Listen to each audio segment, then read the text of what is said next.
Marcos guardó el archivo 3 veces. Ese día lo revisó. Lo cerró. Fue por café. Cuando volvió, no estaba. No en la papelera, no en el historial, no en la nube, como si nunca hubiera existido. Pero había algo más. Alguien lo había visto. Alguien que no debería haber podido verlo. Después de que desapareció, hay cosas que desaparecen.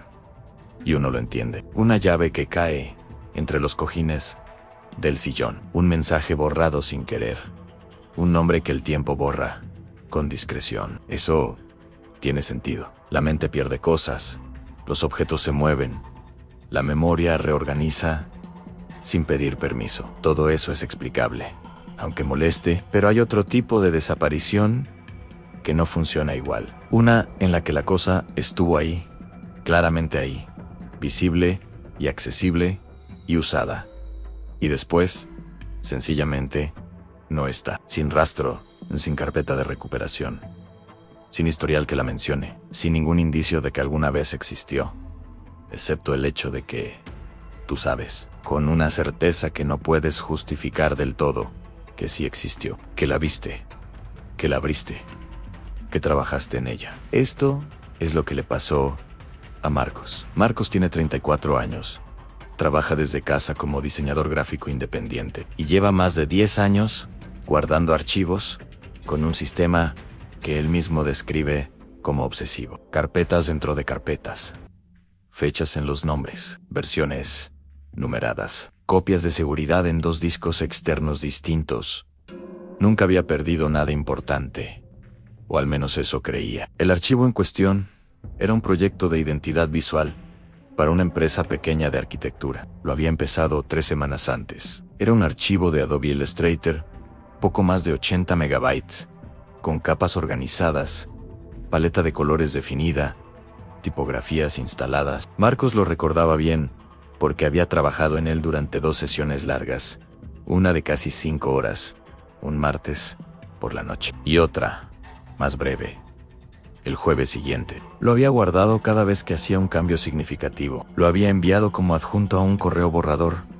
Asimismo, como respaldo provisional, mientras terminaba de subir todo al servidor del cliente. Un lunes por la mañana abrió la carpeta del proyecto. El archivo no estaba en la ubicación habitual, no estaba en la papelera. No aparecía en la búsqueda del sistema operativo, ni por nombre, ni por extensión, ni por fecha de modificación. El correo borrador que él mismo se había enviado estaba ahí, pero el archivo adjunto aparecía como dañado, no como eliminado. Como dañado, el icono estaba, el nombre estaba, el peso indicado era 0 kilobytes. Al intentar abrirlo, el sistema decía simplemente que el archivo no podía leerse. Marcos pasó 2 horas buscando, revisó los discos externos, revisó el historial de versiones del sistema, revisó la nube en la que a veces sincronizaba carpetas, sin recordarlo del todo o nada. El archivo había estado ahí, había ocupado espacio físico en un disco real, había sido creado, modificado, guardado, enviado, y ahora no existía, excepto como una referencia rota en un correo que él mismo había escrito. Lo que más le perturbó no fue perder el trabajo, aunque eso también fue difícil. Lo que más le perturbó fue la forma en que desapareció, ¿no?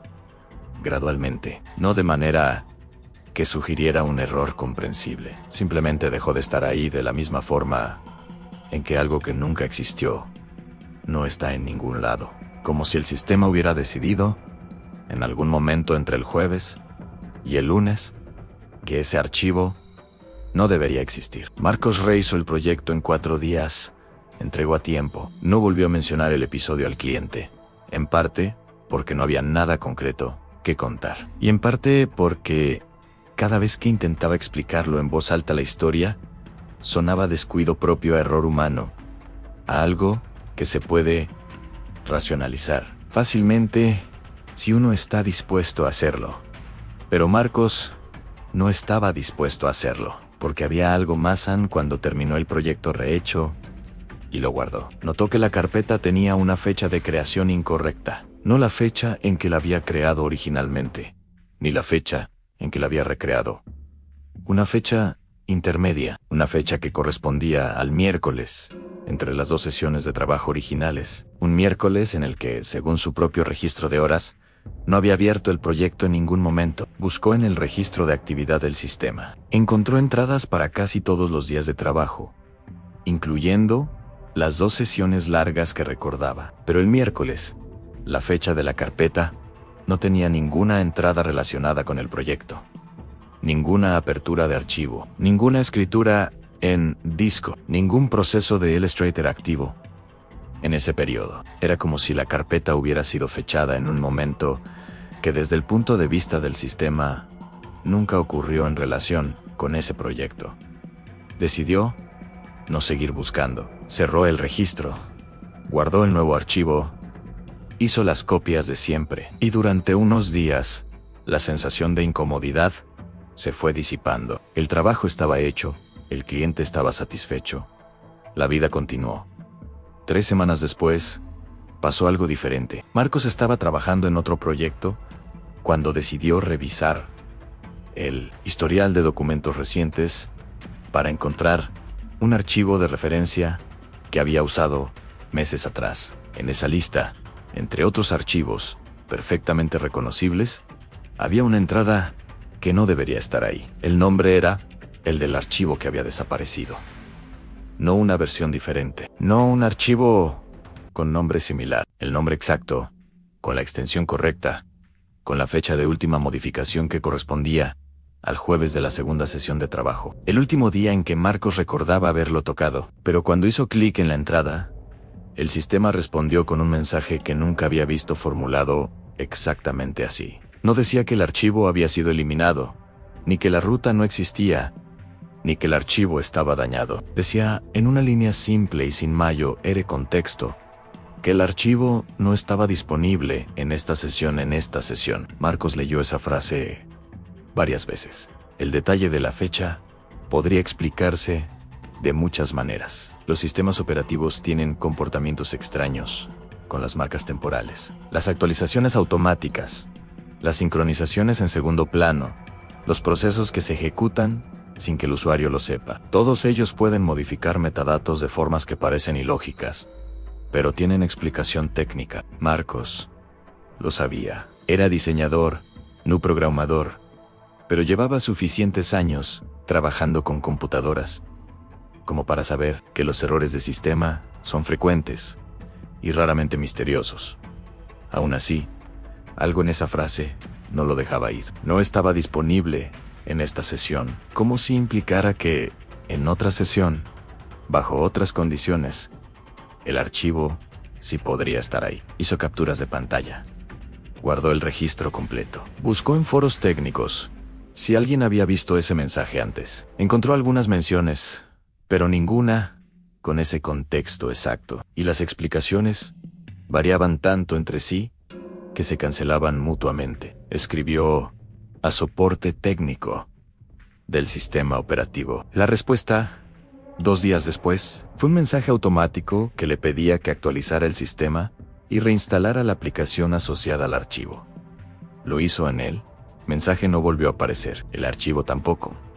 Pero entonces comenzaron los otros. En los 2 meses siguientes, Marcos documentó 5 episodios adicionales, no siempre con el mismo archivo, a veces con documentos de texto, una vez con una carpeta entera de referencias fotográficas que había organizado para un proyecto personal. En todos los casos, el patrón era similar.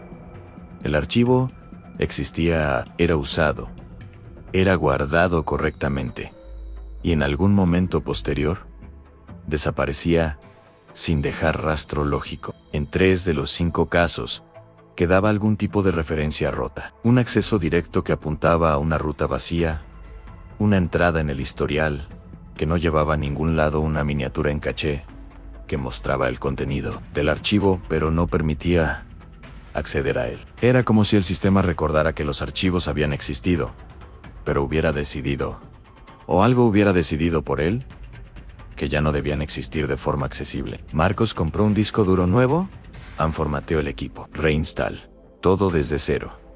Durante un mes, nada anormal. Luego, un martes, sin contexto particular, abrió una carpeta de trabajo y encontró que faltaba un archivo. Esta vez, no era un archivo reciente. Era un archivo que llevaba más de 2 años en ese disco. Un archivo que había abierto la semana anterior sin ningún problema. La fecha de modificación indicaba que había sido alterado 2 días antes, en un horario en que Marcos no había estado frente a la computadora. Install, un programa de monitoreo que registraba cada operación de lectura y escritura en su disco. Cada apertura de archivo, cada guardado, cada eliminación, cada modificación de metadatos.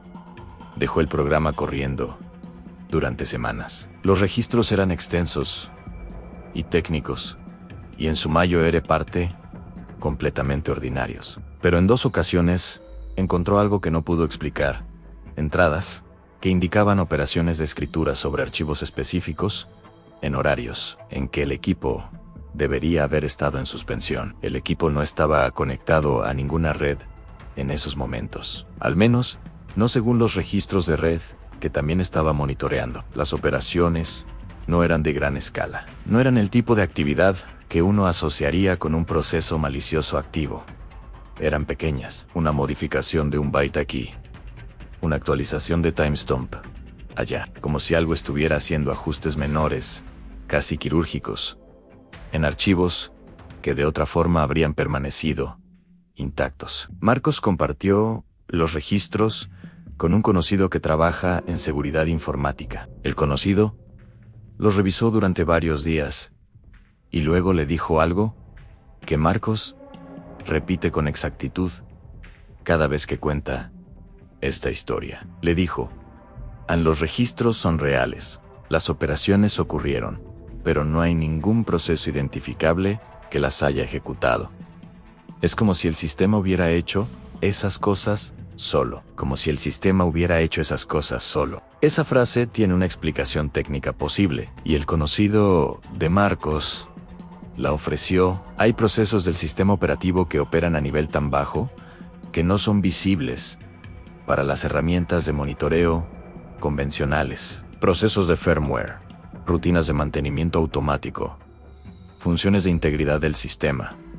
Podrían explicar algunas de las entradas. No necesariamente todas, pero si algunas, eso es lo máximo que la explicación técnica puede ofrecer.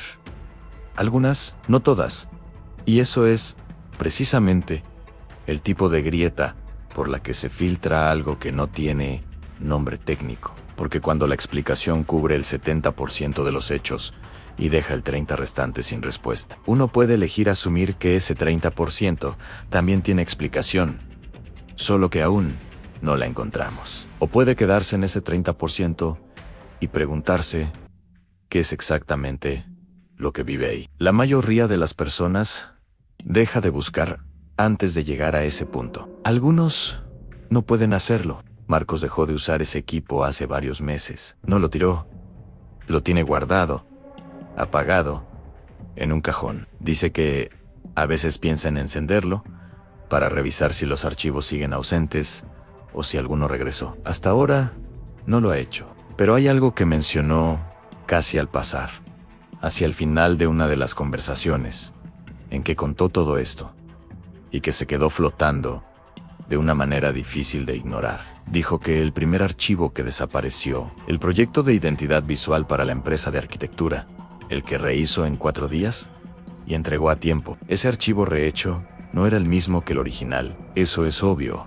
Lo había recreado desde cero, pero lo que quería decir era algo diferente. Decía que cuando entregó el proyecto rehecho, el cliente lo revisó y quedó conforme. Pero en un correo de seguimiento, el cliente hizo referencia a un detalle de la propuesta que Marcos no recordaba haber incluido en la versión nueva. Un detalle específico.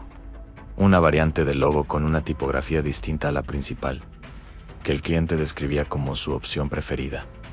Marcos revisó el archivo que había entregado. La variante no estaba ahí. Revisó el correo del cliente para asegurarse de estar leyendo bien. El cliente describía algo concreto, con detalle, de manera que no parecía una confusión. Describía algo que había visto en el archivo, algo que no estaba en el archivo que Marcos había enviado, algo que sin embargo Marcos había hecho en la versión original. En el archivo que había desaparecido, nunca encontró explicación para eso. El cliente, en correos posteriores, no volvió a mencionar la variante, como si también él hubiera dejado de recordarla, como si esa parte de la conversación hubiera tenido lugar en un espacio que ambos habían abandonado sin darse cuenta. Hay una forma de entender lo que le pasó a Marcos que no requiere invocar nada imposible. A los sistemas fallan, los archivos se corrompen, los procesos de fondo hacen cosas que nadie documenta bien. Las personas recuerdan mal, construyen recuerdos falsos, con una naturalidad que la neurociencia lleva décadas documentando. El cliente pudo haber confundido detalles de diferentes reuniones. Marcos pudo haber malinterpretado su propio historial. Todo tiene una versión explicable si uno está dispuesto a aceptar que múltiples cosas pueden salir mal al mismo tiempo, de maneras relacionadas, pero independientes. Hay personas que han escuchado este relato y dicen exactamente eso. Y puede que tengan razón, pero ninguna de ellas ha podido explicar por qué el cliente vio algo que no estaba ahí. Ninguna ha podido cerrar esa parte de la historia de manera que no deje algo abierto, algo pequeño, algo que no encaja del todo con el resto. A veces los archivos desaparecen y uno entiende por qué, y a veces desaparecen y llevan algo consigo que no debería haberse ido con ellos. Lo más extraño, lo que permanece después de que todo lo demás se puede explicar o descartar, es esto en sí. El archivo se llevó algo que existía. ¿A dónde fue lo que contenía? ¿Sigue existiendo en algún lugar que no es este sistema, esta carpeta, esta pantalla? ¿O desapareció de la misma manera en que desapareció el archivo, dejando solo una referencia rota que apunta a una ruta que ya no lleva a ningún lado? Hay personas que dejan de escuchar antes de llegar a este punto. Los que siguen suelen ser los que ya vivieron algo parecido, los que guardaron bien, los que saben que hicieron todo bien, y que aún así, al abrir la carpeta, encontraron solo silencio donde debería haber estado el archivo. Ese silencio es el final de este relato. No porque no haya más que decir, sino porque lo que queda no puede ser dicho de manera que cierre. Solo puede ser señalado y dejado ahí, abierto, como una carpeta vacía en un disco que no recuerda por qué existe.